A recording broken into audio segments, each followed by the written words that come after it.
ninka ugu ildeerba dadka ugu ayaan daran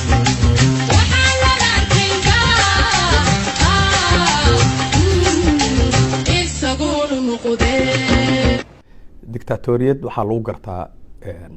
inaan sharci lagu soconayn rule of law oo ah wax dowladnimadu ku salaysanta dowladnimo waxaa sal iyo asaas u ah rule of law wax la yidhahdo waa xukun ku dhisan sharci dictatoriyad wax sharci ma jiro meel dictator ka jiro waxaa sharci ah dictatorku waxa uu soo saaro wuxuuna ku shaqeeyaa dictatorku waxa la yidhahdo degree oo aad decreto ee soomaalida u taqaano uu soo saaro taasaa u sharci ah waa tii maxamed siyaad barre uu ku shaqeyn jiray waa tan ninkan eritrea haysta uu ku shaqeeyo waa tii uu ku shaqeyn jiray mengistu xeele maryam waa tuu ku shaqeyn jiray mabuto sese seko waa tii bedel bukaasi uu ku shaqeyn jiray meel walboo dictator ka jiro waa degree le lagu shaqeeyaa dastuur laguma shaqeeyo sharci ma jiro wuxuu afkiisa ka yihahdaa sharciga waddanka oo dhan wuxuu ku jiraa calacashiisa isagaa la barayaa laga barayaa nabadii asaa laga barayaa noloshii asaa laga barayaa ummaddu inay istafarta xataa waa ogtahay maxamed siyaad barre xilligiisa qof ka safri kara airbortka xamar ma jirin basaboor si lagu qaataa adkayd baryaa lagu soo qaadanayay iyo in la tuugo marka qaran ma jiro waxaa jiro real estate waa wax uu nin leeyahay keligiis ninkaasaa u barya tegaysaa adigu bas dalkaas wax aa ku leedahay ma jiro waxa uu adig kaas iyo kaas ayaad qaadanaysaa baar wixii dhacay oo dhici jiray xilligii dictatoriyadu jirtay meel walbaba marka tan maanta jirto iyo dhibaatadii dictatoriyaddii in maanta dib loogu noqday waa nasiib darro weyn oo qof kastoo soomaali wax gartaa uu la yaabaya ha markuu yimid ba hawshii ugu horreysay oo la qabtaaba ku salaysnay dictatoriyad waxayna ka bilaabatay iyadoo si sharci darro ah wax qaanuun ah oo loo maray iyo wax sharci ah dowlad fal kasta ay fulinayso waa inay sharci u kaashataa tallaabo kasta oo dowlad ay qaadayso waa inay tahay tallaabo sharcigu u ogolaanayo sharciga waddanka u degsan wixii aan sharci u ogolaanayn kasta oo la sameeyo oo sharci darro ah waa qaab mafiyism ah iyo morianism waa wax aan marnaba dhaqan dowladnimo lahayn waxaana ay ka bilaabatay dictatoriyadiisu dhiibistii nin mujaahida oo xaqu dirir ah oo dagaal xaqa ku jiray oo dadkiisi u dagaalamayey dhul soomaali ka maqan u dirirayey inta habeen cad la soo qabtay indhaha looga soo duubo gaalkacyo cabdikariin sheekh muuse qalbi dhagax ciidanka xoogga dalka ka tirsanaa ee gacanta loo geliyey etoobiya taliskii t b l f e p r d f ayada oo aan wax qaanuun ah ama extradition law sharci yani wax iswadaarsi annaga etoobiya na dhex oolin nana dhex ooli karinba na dhex mari karin maadaama dhul iyo diin iyo xuduudo aan isku haysano gumaysi sameeye ah taasay ka bilaabatay maalintaasay caddayd ayay ahayd ummadda soomaaliyeed inay meel uga soo wada jeesto iska qabato dictatorna sideedaba waxaa la qabtaa markuu bilow yahay mar hadduu xididaysto meel laga soo qabto male sida keliya lagu qaban doono waxay noqonaya dhiig badan in la daadiyo waad og tahay dhiiggad ku daatay in waddankan maxamed siyaad barre laga saaro dhiiggii bilowday 77 dagaalkii 77 markaan kasoo noqonay dhiiggii bilowday ilaa 1991 socday kadibna kasii daray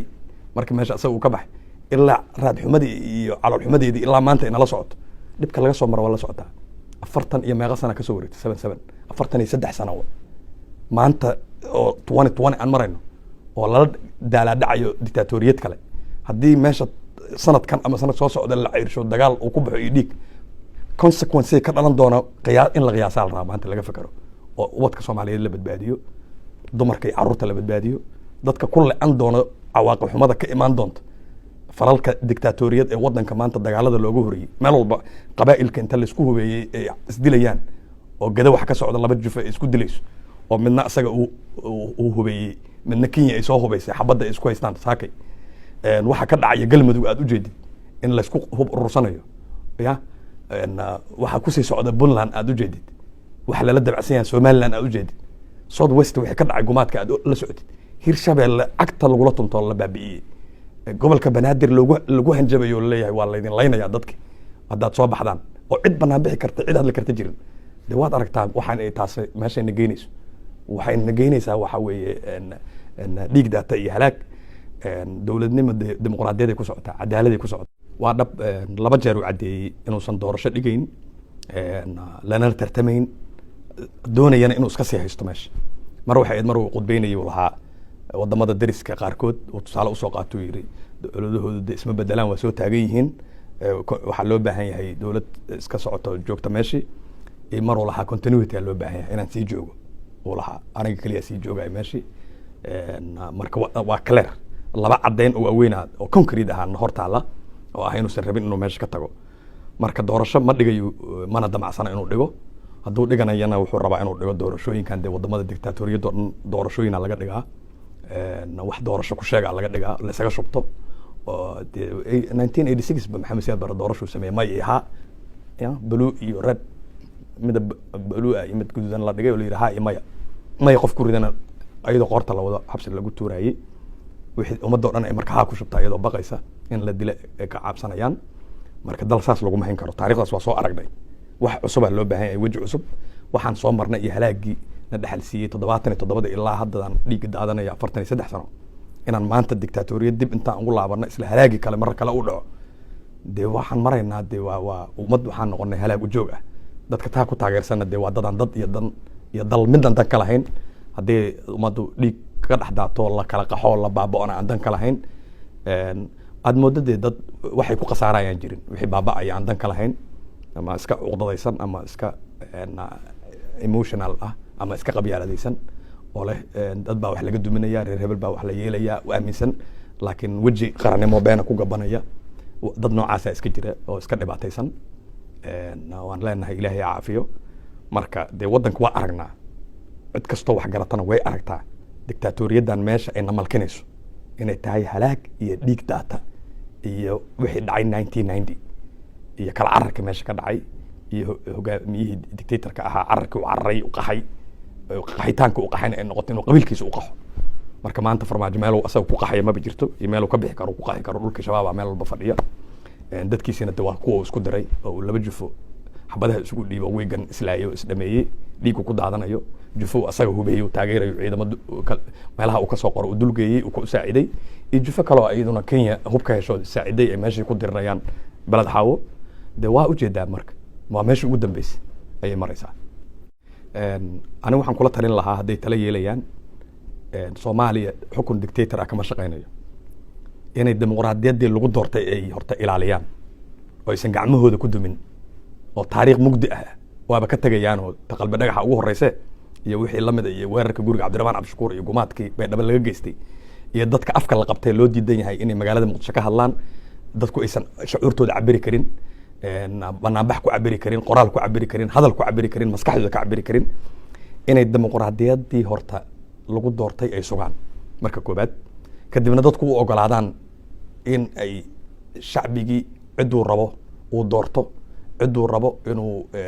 xilka u dhiibto sidii shalay ayagaba baarlamaanka Soomaaliyeed uu aaminay baarlamaankan maanta ay baabi'iyeen oo kala daadiyeen oo baarlamaan jirin sharci jirin waxba jirin waddanka oo dhan uu gacanta galay dhowr nin oo tirsan gacmihiisii say rabaan ay ugu ciyaarayaan dan iyo hela ay kala yihiin jirin haddii ummaddu baaba'ayso iyo hadday iscunayso iyo hadday dirirayso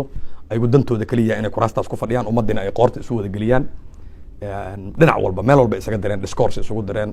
furmihii dagaalka isugu direen meel walba ka dileen inay dib isugu laabtaan oo ay badbaadiyaan inaan waddanku civil war gelin hadduuba ku jiraaye inaan dhiig iyo colaadihii dib loogu noqon kuwa ka sii xumaa ee sagaashameeyada waddanka ka socday ummadda Soomaaliyeedna waxaan kula talinayaa inaysan ku kala qaybsamaan waxaan oo ay meel uga soo wada jeestaan damiirkoodii u soo noqdaan dadnimadoodii soo ceshadaan u midoobaan inay dowlad sax ah oo cadaalad ah oo sharci ku dhisan oo dimuqraadiyad ah oo horumar u jihaysa oo baahida iyo faqriga iyo gaajada iyo jahliga waddanka jira ka saarta inay qabanqaabadeeda galaan oo aysan wixina ama koox ugu kala qaybsamaan ama qabiil ugu kala qaybsamaan ee damiirkoodu dareensiiyo in wax wanaagsan waddankan laga helo fiiri waxaa jira nin mufakkar oo muslim ah qarnigii 14aad oo la oran jiray ibnu Khaldun gaaladan iyo cilmigooda dhan waxa loo aaminsan yahay inuu yahay mufakkarka u weyn ee cilmiga sociology iyo taariikhda sidoo uu hindisay oo iqtiraacay wax cusub u alifay marka wuxuu leeyahay fikrad cusub afkaar dhahaysa faqri meel hadda ku aragtid iyo gaajo iyo baahi iyo iscunitaan iyo ummad waqtisay ayada uun iscunaysa is caayaysa is dilaysa hadda aragtaan wax noocaas ah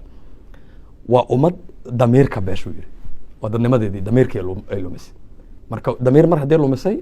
أفلقادو دجال